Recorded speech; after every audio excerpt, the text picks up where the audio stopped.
it's looking like Alyssa Thomas and the Phoenix Mercury are going to be fined because she just said nah. She just said nah. And I'm sorry, like, you can't have all the smoke. You cannot be there chirping with fans the whole game.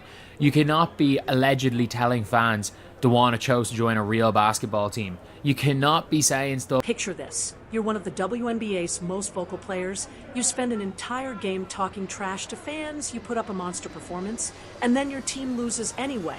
So what do? If you're Alyssa Thomas, apparently you just disappear into thin air, abandoning your professional obligations like they never existed. Well, karma... And it looked like Alyssa Thomas will be getting fined for doing this in Indianapolis. Guys, for this... It's a funny way of catching up with people who think they're above the rules, and Thomas is about to learn that lesson the hard way. What happened in Indianapolis on that Wednesday night wasn't just another basketball game gone wrong. It was a masterclass in how not to handle yourself as a professional athlete, and the consequences are already starting to roll in. The Phoenix Mercury and their star forward are now staring down the barrel of league fines. And honestly, they brought every bit of this on themselves. Let's rewind to where this whole mess started.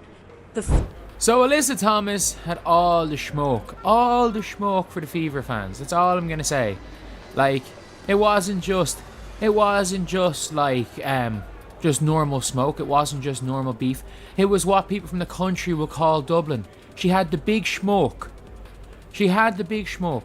Like, she absolutely had all the beef for... She, let the fans hear it, all of this stuff. Satu there, telling the fans to keep up the booze. And what did they do? Phoenix Mercury rolled into Gainbridge Fieldhouse for what should have been just another regular season matchup against the Indiana Fever. But this wasn't just any game. This was DeWanna Bonner's return to Indianapolis.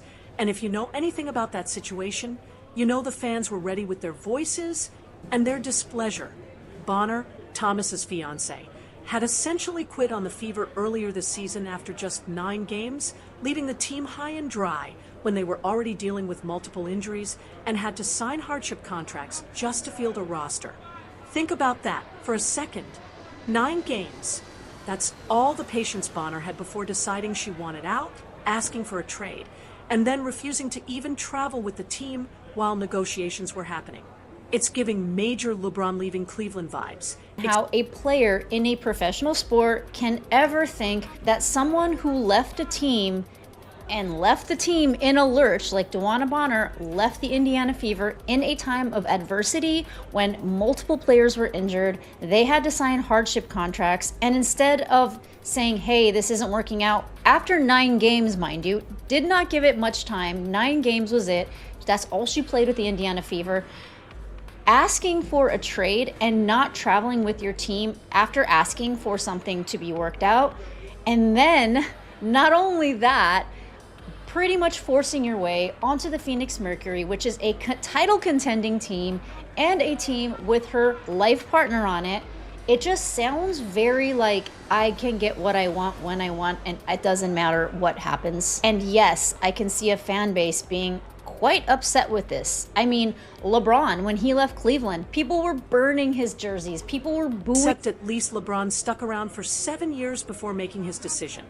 Bonner couldn't even give it 2.5 weeks of actual basketball.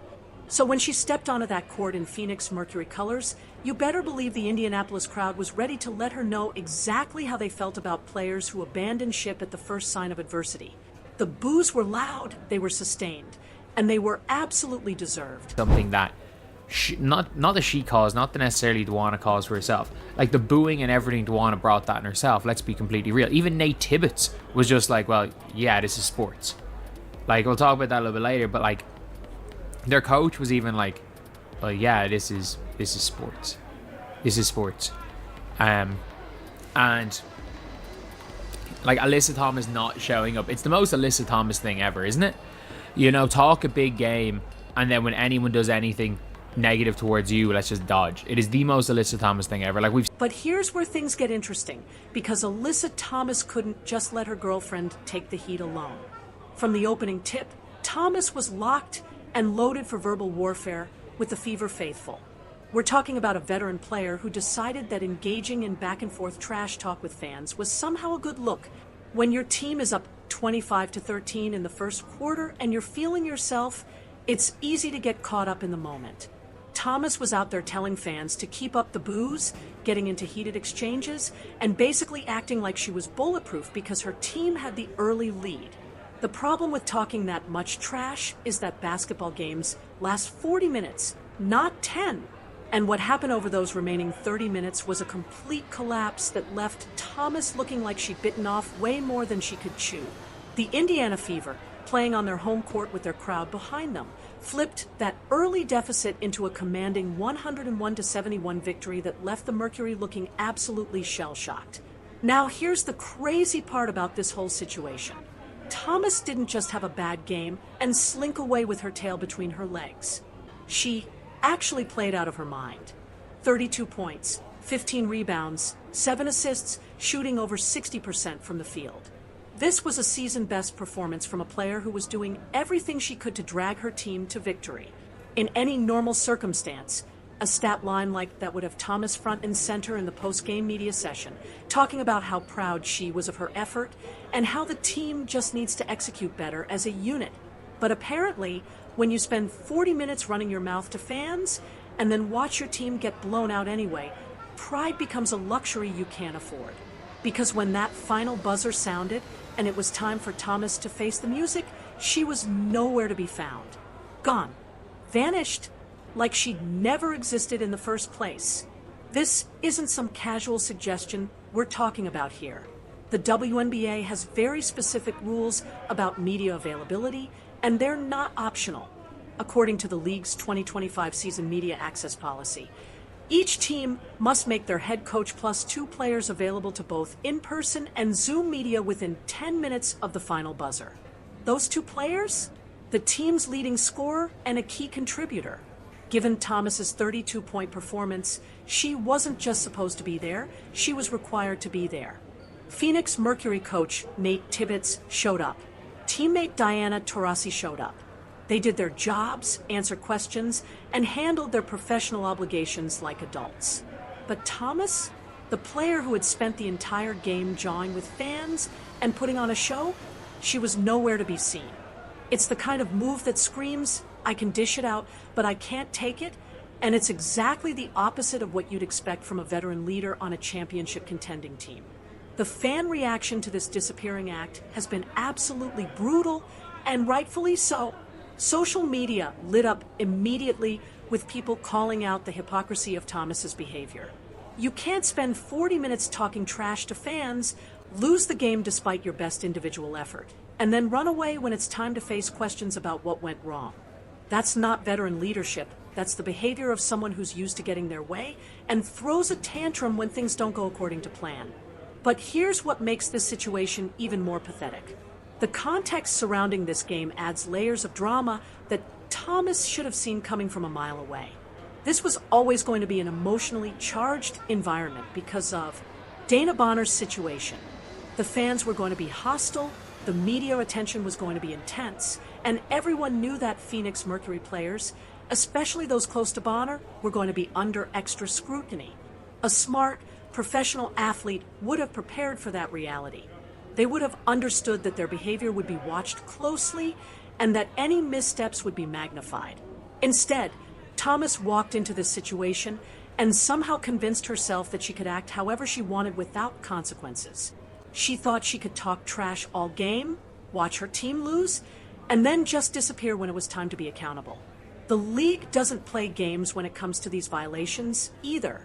Teams face escalating fines for repeat infractions, and the WNBA has made it crystal clear that media availability isn't a suggestion, it's a mandate. When you're a professional athlete, part of your job extends beyond just playing the game. You have obligations to the media, to the fans, and to the league itself.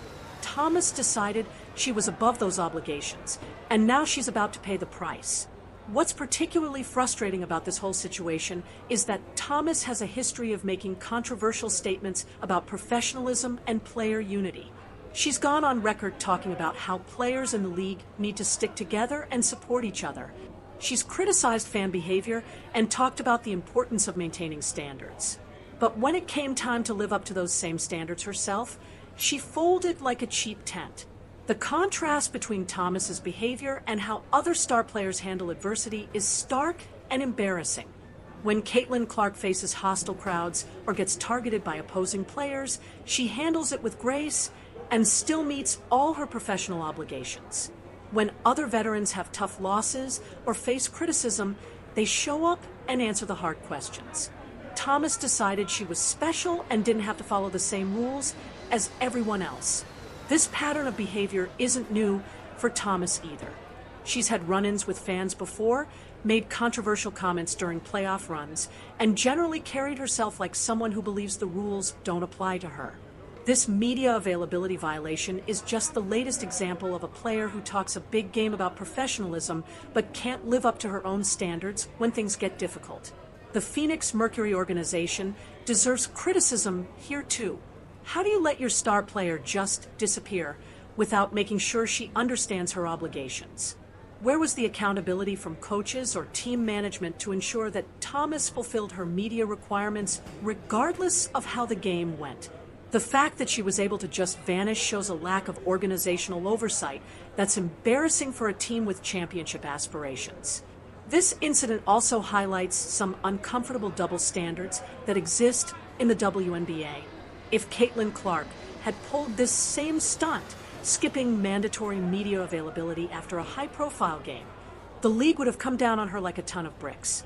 The criticism would have been immediate and severe. But there's this expectation that certain players get different treatment based on their status or their history of criticism toward fan behavior. The timing of this incident couldn't be worse for the Mercury either. They're a legitimate championship contender this season with the talent and experience to make a real run at a title. But championships are won by teams that handle adversity professionally and maintain their focus when things get difficult. Thomas just showed that she might not be up to that standard. And now her team has to deal with the distraction of league fines and negative publicity because of her poor decision-making. The broader implications for the WNBA are significant too. The league is still working to establish itself as a fully professional operation, and that means holding players accountable for their behavior both on and off the court. When veteran players skip their obligations and seemingly get away with it, it damages the league's credibility and sends the wrong message to younger players and fans who are watching. Professional sports leagues like the NBA, NFL, and MLB don't mess around with media availability violations. Skip your obligations, pay the fine, no questions asked. The WNBA needs to show they operate with that same level of professionalism and consistency, regardless of who the player is or what their personal grievances might be. The irony of this entire situation is that Thomas actually had something positive to talk about. Her performance was outstanding, and she could have used the media availability to highlight her effort and build her personal brand. Instead, she made herself the villain of the story and created unnecessary drama for her team and the league. Looking ahead, this incident could have lasting implications for Thomas's reputation and her relationship with the media. Reporters don't forget when players abandon their obligations, and it could affect how she's covered and perceived going forward.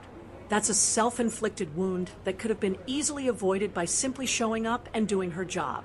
The instant karma aspect of this story couldn't be more perfect. Thomas spent the game talking trash to fans, watched her team get blown out despite her best individual effort, and then tried to avoid accountability by disappearing. Now she's facing fines, public criticism, and damage to her reputation that could last far longer than any financial penalty. At the end of the day, Alyssa Thomas made a terrible decision that reflects poorly on herself, her team, and the league as a whole. Professional athletes have obligations that extend beyond just playing the game, and media availability is one of them. Thomas decided she was above those rules, and now she's about to learn that actions have consequences. The fine she's facing is well-deserved, and hopefully it serves as a reminder that no player, regardless of their status or performance, is above the professional standards that make sports leagues successful. This whole saga serves as a perfect example of how not to handle yourself as a professional athlete, and the karma couldn't be more fitting.